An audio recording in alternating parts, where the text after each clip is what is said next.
Hi again, everyone. It's John. Happy Tuesday. I come to you this Tuesday with another book review. It's by someone who recently passed away within the last few months, someone who I never got a chance to read. Well, I got several chances, of course, but never took the opportunity to read while they were alive. And it is Clive James. A name I think might be much more recognizable on the other side of the pond than it is here in the United States. But Clive James was a literary critic, a literary essayist, and just sort of a kind of a Renaissance man. Did a lot of British television on various culturally, literary, historical topics. But he wrote a lot of books like this, just to sort of essays, occasional pieces, sketches on intellectual themes, literary themes, historical stuff, just all kinds of things that bookish people like. And this particular volume was written, well, I think he thought it was going to be a swan song, so it's kind of, it clocks in at just under 900 pages. However, he did end up dying only last year. This was published in 2007, so he still had another dozen years ahead of him when he wrote this. I think his last years weren't some of the healthiest, but this is this is Cultural Amnesia: Necessary Memories from History and the Arts by Clive James. Clive James is sort of a British, one-man British cultural literary institution, and he died back in November of 2019. And since then, I've managed to serendipitously stumble across a few opinions about his writing, all of which said really good things about him as an engaging, funny, overall worthwhile person to read. So I decided to finally take the dive and to read Cultural Amnesia. It may not be the biggest compliment that I used his death to take the opportunity to read this, but it is, like I said, in the vein of much of the other stuff he's written, a compendium of sort of brisk intellectual sketches, all titled after some of his favorite artists and readers. And I just kind of want to show you what I'm talking about. Here's the essay on Egon Friedel. So here's what each one looks like. It's a picture of the person. All of them are named after the person. And here is like a brief introductory remark, and then he gets into the essay. And he uses a quote by each person to launch an essay that is not necessarily about the person themselves. Here's the one about Leszek Kolakowski, the Polish philosopher. So that's how they go. They don't have their own unique names. They're all just named after the person he's talking about. James makes it kind of like I said, like earlier, like a swan song to the literary world, mentioning his old age in the introduction, and then at least one more time, at least in the body of the work. But he was only 67 when he published the book. We kind of think of 67 these days as still rather young, and we probably should. The introduction by James is really a sincere plea to celebrate the life of the mind, or what he refers to as a universal humanism, which in all fairness is really in this book more like a Euro-American humanism. Even though the clarion call back to books and reading tends to be most frequently intoned by crusty, scholarly white men, it's a call that I can really get behind. And maybe that's just because I was born crusty and I'm approaching middle age at a alarmingly fast pace.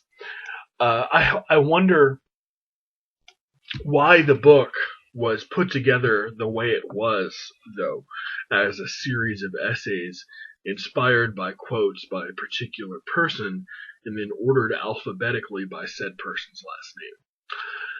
Alphabetical order is certainly one way to order something, but it also seems unable to communicate a sense of relative importance with which you would want to rank the people he's talking about. Maybe he avoided it for precisely that reason. He doesn't want to rank people. And when I say talk about, like I said, that's a stretch. The essay for each person offers usually has nothing to do with that person at all, except authoring the quote that James uses to launch what he'll be talking about in the essay. I have kind of this sneaking suspicion that a lot of James's audience would have preferred pieces that hewed more closely to the figures themselves instead of just his random ideas. Not random, well thought out, but his ideas as opposed to, writing about the author themselves. I think the Kolakowski essay should be about Kolakowski's books and ideas and his contribution to 20th century philosophy. I think that would have been more interesting for people like me. However many of those oddballs there are out there. For being an advocate of universal humanism, the title names for the essays and the articles skew very much toward having lived at least part of their lives in the first half of the 20th century. So they do come from a relatively compressed small time period. There are well over 100 figures, 100 mini essays in the book. I think there were 104 when I counted. But I'd estimate that at least 2/3 of them lived, say, in the 30s and 40s. I remember only one person from the ancient world, that was Tacitus, and or Tacitus. No one says it that way. We're not in ancient Rome anymore. And no one from before around 1800, with a few exceptions, those exceptions being Sir Thomas Browne, Chamfort, and Baron de Montesquieu. A more historically diverse selection, I think, probably would have been more attractive to the modern reader. I don't know. This might seem like an arbitrary kind of observation, but it's tied to another criticism I have of the book, is that James over and over again measures a person's contributions and almost their moral worth by their reaction to fascism or communism, whether it's for or against.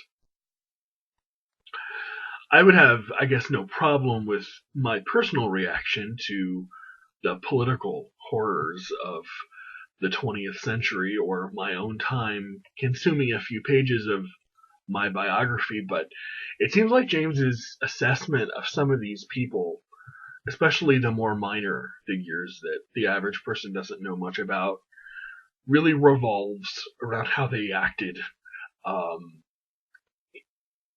towards people like Hitler, Mussolini, Stalin, etc.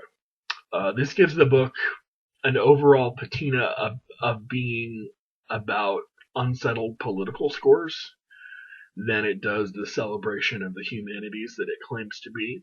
But I don't really think it should turn away anyone from the book, especially if they're interested in learning about a whole new set of ideas that you'll invariably be introduced to, and sets of names through those ideas.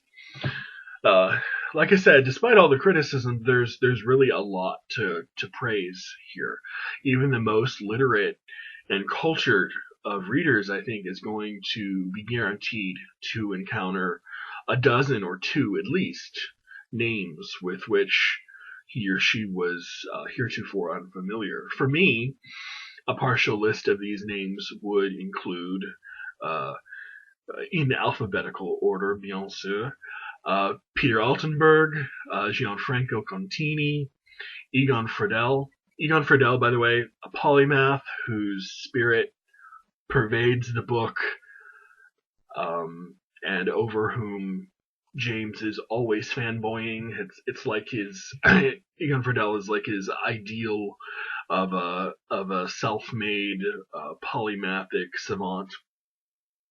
Ricarda Huch, or Huch, Huch, and I think that gets a German pronunciation.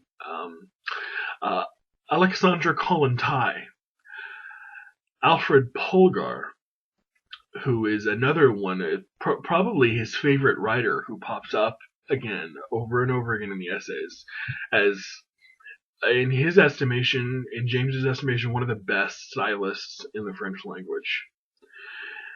There's also Marcel Reich-Ranicky, who was a very influential German literary critic in the 20th century.